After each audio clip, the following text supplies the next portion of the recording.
بسم اللہ الرحمن الرحیم۔ اللہ تعالیٰ جب کسی کے معاملات کو حل کرنے والا ہوتا ہے تو کچھ نہ کچھ علامات ضرور ظاہر ہونے لگتی ہیں، چاہے باہر کی دنیا میں کتنی ہی افراتفری ہو۔ یہ سکون اس بات کی علامت ہے کہ اللہ تعالیٰ آپ کے معاملات کو سنبھالنے والا ہے۔ یقین رکھیں کہ اللہ تعالیٰ آپ کے معاملات وہاں سے حل کرے گا جہاں سے آپ کو گمان بھی نہیں ہوگا۔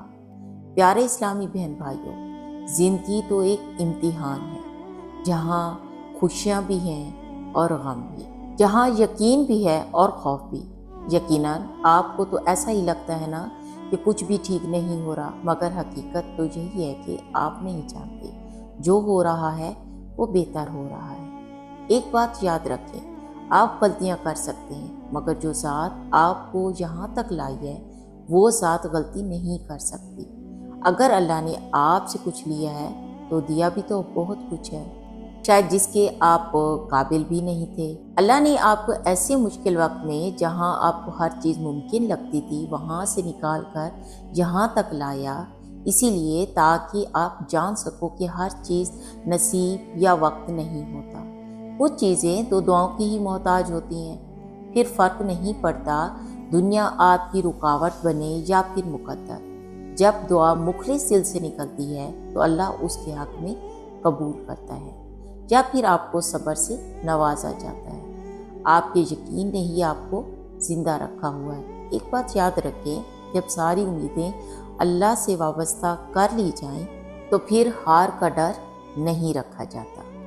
جو جنگ اللہ کے ساتھ مل کر لڑی جاتی ہے نا، اس کی شکست سے نہیں ڈرا جاتا۔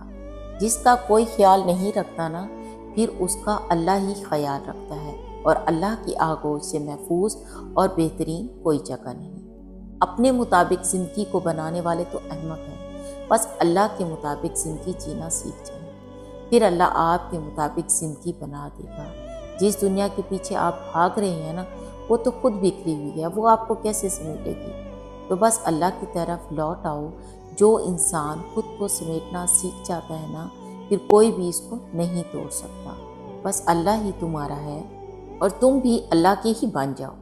زندگی ابھی ختم نہیں ہوئی، زندگی ابھی باقی ہے، اور بھی اللہ راہ نکالے گا، اور بھی بہت سے نئے دروازے کھلیں گے، آپ کو منزلیں بھی ملیں گی، آپ کی زندگی میں معجزے بھی ہوں گے، آپ کی داستانیں بھی مکمل ہوں گی اور دعائیں بھی قبول ہوں گی انشاءاللہ۔ اللہ آپ کو وہ سب دے گا جن کے ملنے کا آپ تصور بھی نہیں کر سکتے۔ اتنا اگر طویل سفر کرنے کے بعد یہاں تک آنا اور مسلسل صبر کرنا کیسے بے مقصد ہو سکتا ہے؟ اللہ اس کا صلہ آپ کو ضرور دے گا، اور اللہ تعالیٰ آپ کو اتنا نوازے گا کہ آپ راضی ہو جاؤ گے۔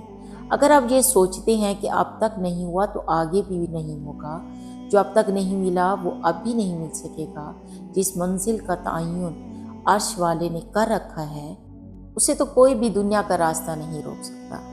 یہ ضروری تو نہیں جو مانگا جائے ہمیں اسی وقت ہی مل جائے، یہ بھی ضروری نہیں کہ جو چیز نصیب میں نہیں وہ ہمیں کبھی ملے گی بھی نہیں۔ یہ تو بس وقت کی ایک ترتیب ہے، سب کچھ اللہ کی ایک منصوبہ بندی ہے۔ آپ کے سوچے ہوئے وقت کے مطابق اگر نہ صحیح، مگر یہ بھی تو جان لو نا، جو بھی ہوگا آپ کی رضامندی کے مطابق ہوگا انشاءاللہ۔ سوچو اگر سب کچھ ہمیں فوراً ملنے لگے اور وہ ویسا ہی ملنے لگے جیسا ہم چاہتے ہیں، پھر اس چیز کے مزے کا ہمیں کیسے پتہ چلے گا کہ جو چیز اللہ سے مانگ کر ہم نے اللہ کو منا کر حاصل کرنا ہے، بن مانگے مل جانے کا جو مزہ ہے وہ ویسا نہیں ہے۔ یاد رکھیں، جب پریشانیاں اور مشکلات حل ہونے لگتی ہیں نا اور راستے خود بخود کھلنے لگتے ہیں، یہ اللہ کی طرف سے آپ کے لیے ایک نشانی ہے کہ اللہ ہمارے حق میں بہترین فیصلہ کر رہا ہے۔ جان لو کہ یہ دعائیں سن لی گئی ہیں، مگر یہ وقت ہے آزمائش کا کہ آپ انتظار کتنا کر سکتے ہیں۔ آپ کا سکون اسی میں ہے کہ یہ بات سمجھ لیں کہ جو بھی ہوا اللہ کی رضا سے ہوا، اور آگے بھی جو ہوگا اللہ کی رضا سے ہوگا۔ اگر دل کو حقیقت پر منانا مشکل ہو گیا ہے تو پھر اللہ کو منا لو جو حقیقت کو بدل سکتا ہے۔ تو جان لو کہ اللہ کو منانے کی صرف اور صرف ایک ہی تدبیر ہے، وہ ہے دعا، صبر، یقین اور انتظار۔ اللہ نے ہر چیز کو کسی نہ کسی مقصد کے تحت آپ سے وابستہ یا دور کیا ہے، اور وہ مقصد آپ کبھی بھی نہیں جان سکتے، بس آپ نے صرف اتنا یقین رکھنا ہے کہ جو اللہ جانتا ہے وہ آپ نہیں جان سکتے۔ بس آپ ایک بات یاد رکھیں اور مطمئن ہو جائیں، جس کے ہاتھ میں آپ کا نصیب ہے وہ تو معجزوں کا بادشاہ ہے، اس سے تو بہترین کوئی مصنف ہے نہیں۔ اللہ جب چاہے کہانی کا رخ جب چاہے جہاں چاہے موڑ دے اور زندگی کا ہر پہلو آپ کی چاہت کے مطابق کر سکتے ہیں۔ بس آپ اللہ کی مان لو، اللہ آپ کی مان لے گا۔ قرآن پاک بار بار کہتا ہے کہ نا امید نہ ہو، کمزور نہ پڑو، غمگین نہ ہو، بے شک اللہ ہر چیز پر قادر ہے۔ جب اللہ خود کہہ رہا ہے تو پھر آپ کیوں نا امید ہو رہے ہو؟ انشاءاللہ آپ کے معاملات اللہ تعالیٰ جلد درست فرمائے گا اور بہتر سے بہترین فرمائے گا۔